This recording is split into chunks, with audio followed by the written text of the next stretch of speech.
Hello, my internet friends. My name is KittyOB10, and welcome to Week 9's commentary for Dance with the Stars, Season 21. This week was Showstopper Week. Our celebrities and their pros got to do duets with a different celebrity and professional dancer, so that was pretty exciting. I think the last time we did that, I believe it was Season 18. Yeah, that sounds correct. Well, the show was wonderful. But the ending was just, oh my god. It was a repeat of Meryl versus Charlie in season 18 when they were trying to find out which one was going to go to the finale and which one was getting eliminated. It was a repeat of that. We will get to that in just a few moments. So let's just start off with the whole announcement that is that Tamar got rushed to the emergency room before showtime.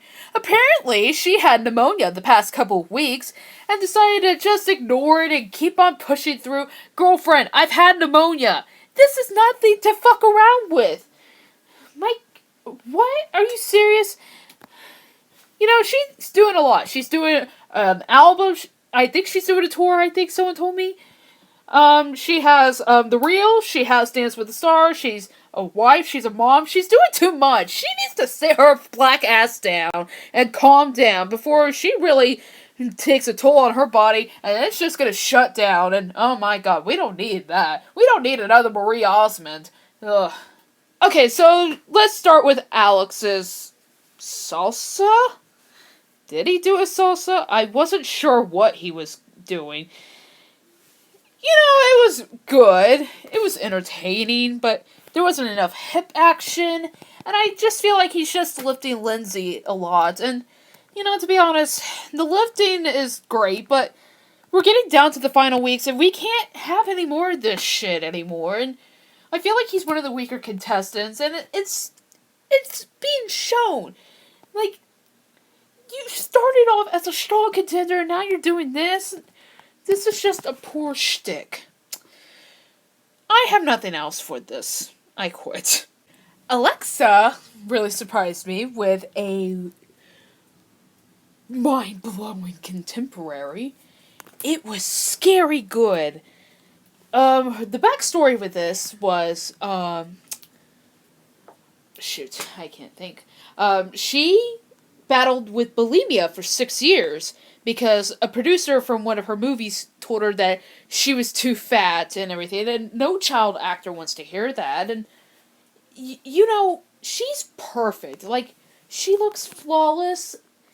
I don't understand why people want to call child actors, or any type of actors, fat.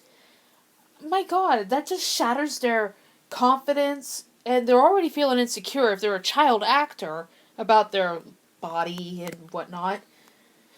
That just broke my heart. This piece, this contemporary, this is one of Mark's best choreographed contemporaries that I've seen. And, you know, this partnership works very well. I don't know what to say anymore. I have no words. This was great. Probably one of my favorite Alexa routines ever. Anyone that knows me knows I despise Justin Bieber. And anyone that knows me knows I don't like it when any celebrity or pro dances to a Bieber song. It makes me cringe. But you know what? His song What Do You Mean with Carlos and Whitney's Argentine Tango, it worked. I don't know what happened, but it worked out. Yeah, he did screw up a little bit. Like, I felt like at times he was either behind Whitney or was ahead of her. Yeah, but, you know, it was a great routine in general. I love the concept with it as well. And Whitney's a great storyteller. And, you know, just another good dance as well. I have said this numerous times, and I will say it again. Derek Puff is a fucking genius. The blindfold concept with Bendy? Oh my god! That I never thought of that. I didn't think he thought of that idea. But this was amazing with the Viennese waltz. And that jump that she did close to the end of it, oh my god, I was floored. It sold me. I'm like, just take my money. I don't care. Take my votes. Take my cash. Take my social security card. I don't care. This was great. And you know what? Bendy's positivity with everything and wanting to make it perfect, I salute you. She's just an inspiration, you know what I mean? There are no words to describe how I feel when I watch her. She's lively, she's energetic, she's positive. I love everything about this girl. And I say this a lot, that I love so many partnerships with Derek, but this one with Bindi, this is my absolute favorite partnership. Because this is someone that I loved watching. Like, I loved watching her dad when I was a little kid, and now I'm watching her and I'm growing to love her even more, and her being with Derek. I love it. This is the greatest partnership known to man to date. So, as Tom said in the beginning of the show, Tamar was rushed to the ER. She had pneumonia. That was confirmed. But unlike Kim Zolciak, there was rehearsal footage with her dance. And you know what? I think it could have had a lot of potential had she been here. Like, been on stage with Val. Like, I still don't like Tamar at all, but I think this could have been something more incredible that would change my view about her. But you know, based on what I saw with the rehearsal footage, she was out of sync. And due to her being sick, she was out of breath. She looked like she was going to pull a Marie Osmond. And I thought she was just going to collapse, maybe go into cardiac arrest. And it's like, oh shit, we have a dead contestant, blah blah. You know, it's a shame that she did not get to do her solo piece. But at the same time, I'm iffy with this. And I hate it when Val just talks back or makes it like, oh, well, it doesn't matter what they say. I think it would have been great and blah, blah. Val, shut the fuck up. It's gonna matter to you at the end of the day because you're still bothered by the video package from 2 weeks ago. Ladies and gentlemen, I just think that he's always bitter, no matter what. He says that something doesn't bother him, but then he shows it later on, and it's just irritable. I can't. Well, I don't know about you, but I had fun with Nick Carter's Quick Step. He had a lot of jazz and pizzazz. There was some Broadway moves in there, I think, but he was a little off timing when he was dancing with Artem and Alan. But he was great when he was not on hold with Sharna, but when he was on hold with her, I don't know. I don't know if his arms were lacking or I don't know what was going on, but it just seemed like he looked a little uncomfortable. Maybe it was the hip thing that was happening with him. Regardless, I still enjoyed it. It was a great performance. So, for the duet portion of the show, we had Carlos and Whitney and Alec and Lindsay doing a paso doble from the We Will Rock You Queen show that takes place in a cruise. I don't know, but they went on a cruise this past week. It gave Alec a second chance with the paso doble, and even though I enjoyed Carlos's from Halloween, I still think it could have been more incredible, if you know what I'm meaning. But in the end, it kind of failed on its own. I felt like Alec and Carlos were off timing with each other at times when they were together without Lindsay and Whitney. It was a great performance. Well, not great. It was a good performance.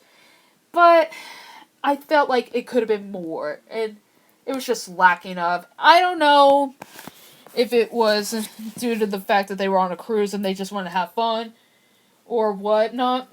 But yeah, the boys were kind of slacking off and just being like, fuck this, we're gonna have fun. whatever, blah blah. We'll let Lindsay and Whitney do the choreography for us.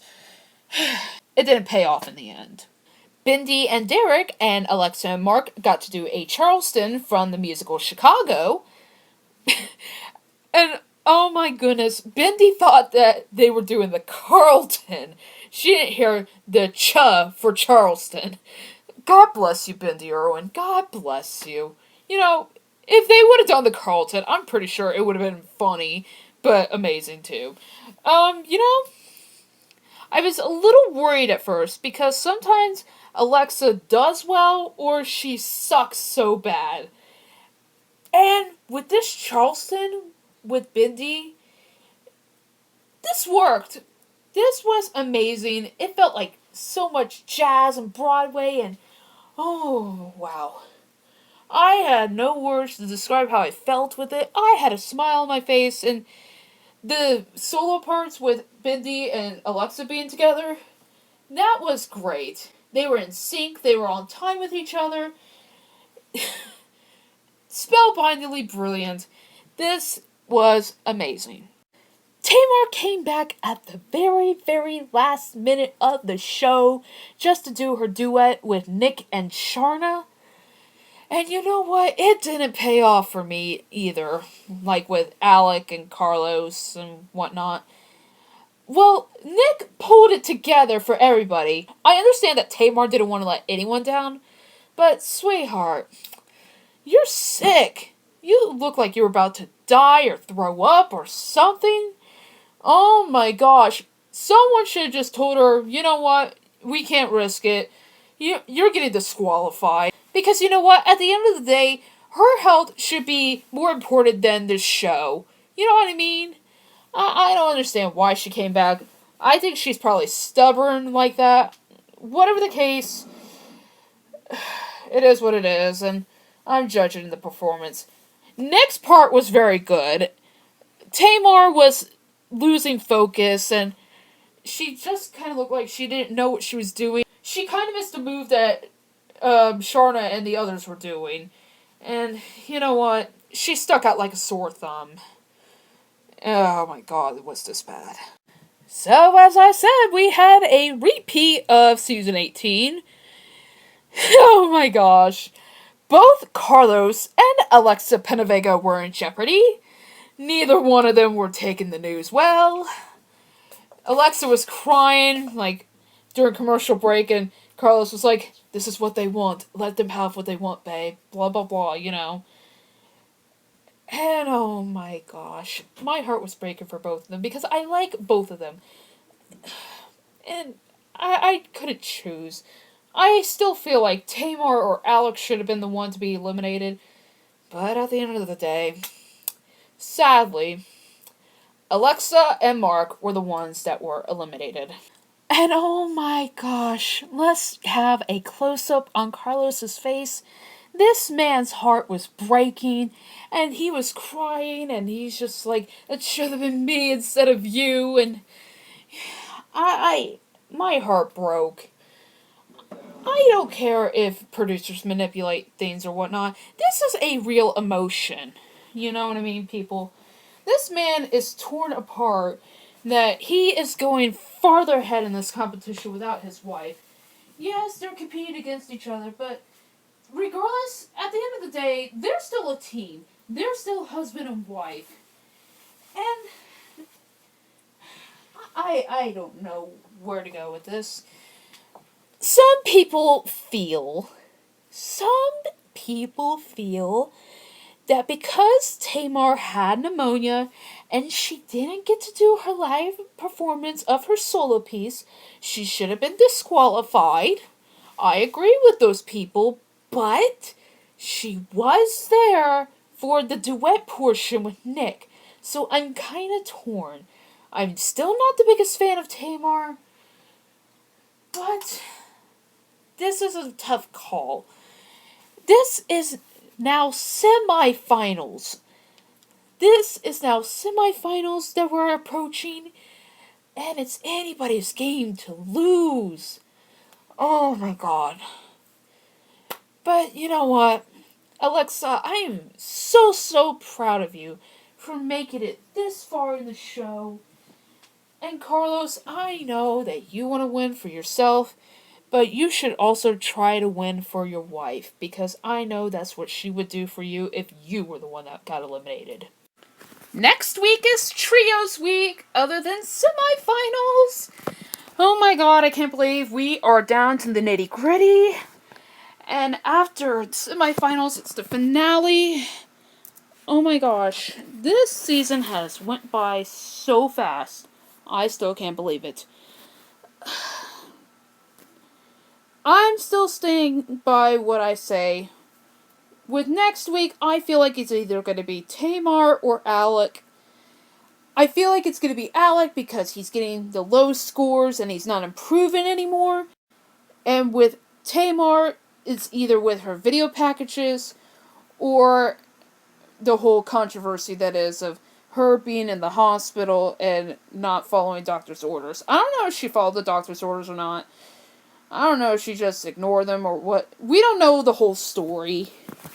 Regardless, she showed up, and, it is ballsy to do it, but you're risking your health, and that's not good.